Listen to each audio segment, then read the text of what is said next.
नमस्कार, मैं हूं संगीता राय। पूर्वांचल एक्सप्रेस न्यूज के इस वेब पोर्टल में आपका स्वागत है। आइए देखते हैं हमारे संवाददाता राम सकल यादव की यह विशेष रिपोर्ट।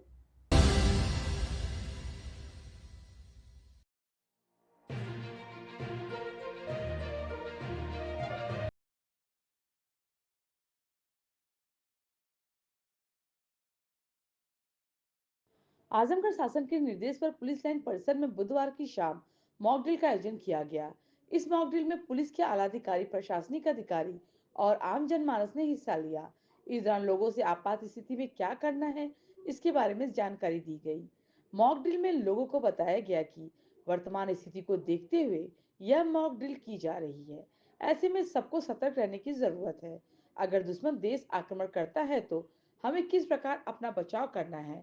अगर बमबारी या फिर किसी तरह के गैस सिलेंडर में आग लग जाती है तो उस पर किस प्रकार से काबू पाया जाए, इसके बारे में बताया गया।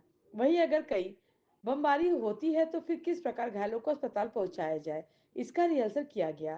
साथ ही यह बताया गया कि इस विषम परिस्थिति में हमें किस प्रकार अपनी और अपने परिवार की सुरक्षा करनी है।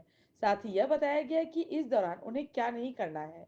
इस मौके पर मंडलायुक्त विवेक, डीआईजी सुनील कुमार सिंह, प्रभारी DM Parikshit Khatana, SP city सहन लाल, एसपी ग्रामीण चिराग जैन, सीओ सिटी गौरव शर्मा आदि उपस्थित रहे। आपात स्थिति में क्या करें?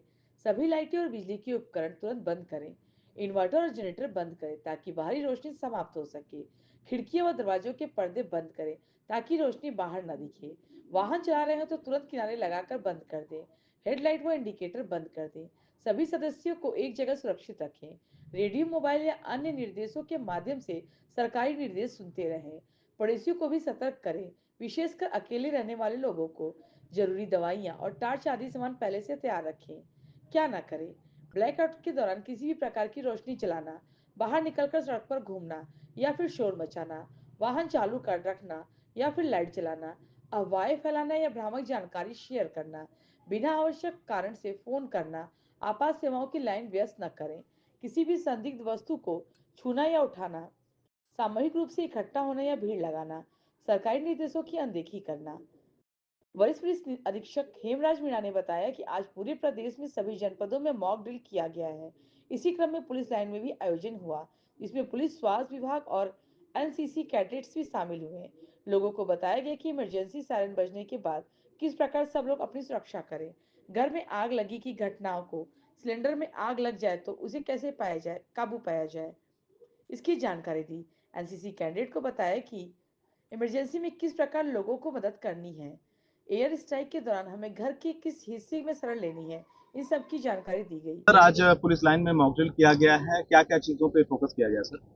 देखिए, आप सभी को जानकारी है, आज पूरे प्रदेश में सभी जनपदों में मॉक ड्रिल किया गया, जिसमें एयर स्ट्राइक होने पर किस तरह की इमरजेंसी क्रिएट होती है और क्या-क्या प्रिकॉशंस सभी को लेने होते हैं, इसी के बारे में आज यहाँ पे पुलिस लाइन में मॉक ड्रिल का आयोजन किया गया था, जिसमें हमारी फायर सर्विस की जो टीमें हैं उनके द्वारा, इसके अलावा जो सीएमओ साहब की जो टीम है, मेडिकल जो टीम है वो, और पुलिस लाइन का जो स्टाफ, क्यूआरटी, इन सभी के द्वारा, इसके अलावा जो हमारे एनसीसी स्काउट्स और जो आमजन है उन लोगों को भी यहाँ पे बुलाया गया था, जिससे कि उनको डेमोन्स्ट्रेशन दिया जा सके और उनको बताया जा सके।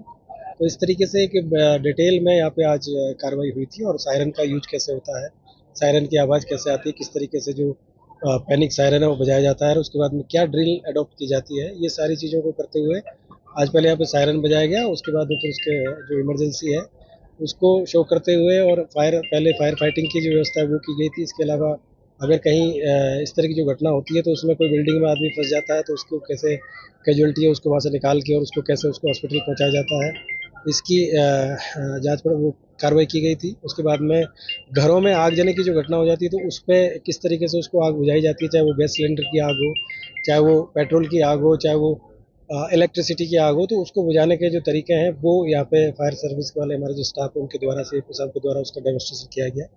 इसके अलावा जो शासन के द्वारा जो 18 रेंजों में जो इमरजेंसी के लिए जो मल्टी जो व्हीकल है वो प्रोवाइड कराया गया, तो उसके जितने भी इक्विपमेंट्स थे उन सभी का डेमोन्स्ट्रेशन भी किया गया और उनके बारे में सबको जानकारी भी दी गई। और यूपी 112 की जो हमारी जो गाड़ियाँ हैं उनमें क्या क्या फैसिलिटीज़ है, कैसे वो फर्स्ट एड बॉक्स उनके पास में होता है और क्या क्या चीज़ें होती है, सीसीटीवी कैमरे उनके पास में है, तो इन सभी का एक पूरा एक यहाँ पे किया गया था। और इसके साथ ही साथ जो हमारा ड्रोन कैमरा है उसका इमरजेंसी के टाइम पे हम क्या कैसे उसका हम यूज करेंगे, इसकी भी हम लोगों ने आज यहाँ पे डेमोस्ट्रेट किया गया। तो ये पूरी जो मॉक ड्रिल थी, ये कभी भी किसी तरह की कोई इमरजेंसी होती है तो उसमें हमारी जो प्रिपेयर्डनेस कैसी है, कोई घायल लोग हैं उनको कैसे एम्बुलेंस के माध्यम से हॉस्पिटल के लिए ले जाना है, कैसे ग्रीन कॉरिडोर बनाना है, इन सारी चीज़ों को विस्तृत मतलब तैयारी करने के साथ में ये जो मॉक ड्रिल यहाँ पे की गई थी। और इसमें आदरणीय डीआईजी महोदय, कमिश्नर साहब और प्रभारी जो डीएम साहब है वो भी यहाँ पे आए थे। और आकर सभी लोगों ने यहाँ पे देखा। और एनसीसी के जो हमारे बच्चे हैं, स्काउट्स के हमारे बच्चे हैं, इन लोगों को भी यहाँ पे ट्रेन किया गया कि ज़रूरत पड़ने पर ये लोग कैसे सिविल डिफेंस के तौर पे सभी लोग जो काम करेंगे। और यहाँ पे बड़ी मात्रा में जो महिलाएं हैं वो भी हमारी पुलिस लाइन की महिलाएं, कुछ लोग बाहर से भी यहाँ पे आए हैं, कि उन लोगों को बताया कि घरों में किस तरीके से जो ब्लैकआउट है वो कैसे करना होता है,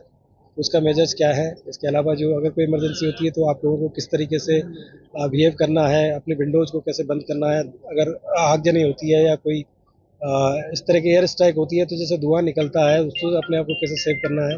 बिल्डिंग में यदि कहीं पे कहीं एक्सप्लोजन होता है तो बिल्डिंग में किस तरीके से आप लोगों को कौन सा जो हिस्सा होता है वो इम्पोर्टेंट होता है, जहाँ पे आप छुप के और मतलब अपनी जान बचा सकते हैं। और उसके बाद में वहाँ पे जब रेस्क्यू टीम आती है तो रेस्क्यू टीम को किस तरीके से एसओएस जो सिग्नल है वो देना होता है।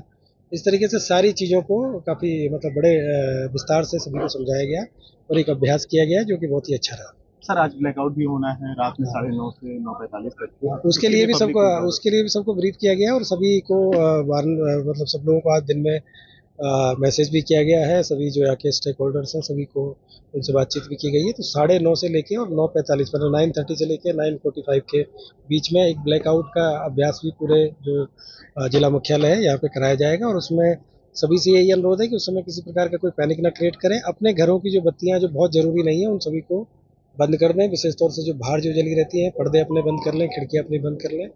और जो इमरजेंसी सर्विसेज हैं वो कहीं पे इंटरप्ट ना हो इसके लिए भी बता दिया गया सब लोगों को कि उनके बाहर की लाइटें सिर्फ बंद करें। बाकी जो इमरजेंसी सर्विसेज है, हॉस्पिटल्स हैं और अन्य कहीं जो इस तरह के जो कार्य चल रहे हैं तो उस पर कहीं पे किसी प्रकार का इन चीज़ों को फॉलो नहीं करना है। लेकिन बाकी जो रोड लाइट्स हैं, घरों के बाहर की जो लाइट्स हैं और जो भी इस तरह की जो लाइट है उन सबको बंद करना है, जिससे कि एक हम लोगों को इसका भी अभ्यास हो सके कि ब्लैकआउट करना है तो कैसा रहेगा। और उसकी हम ड्रोन कैमरा के माध्यम से फोटोग्राफी भी कराएंगे, जिससे कि ऊपर से कैसा दिखता है और एयर स्ट्राइक होती है तो उसका क्या बेनिफिट होता है अगर ब्लैकआउट करने का।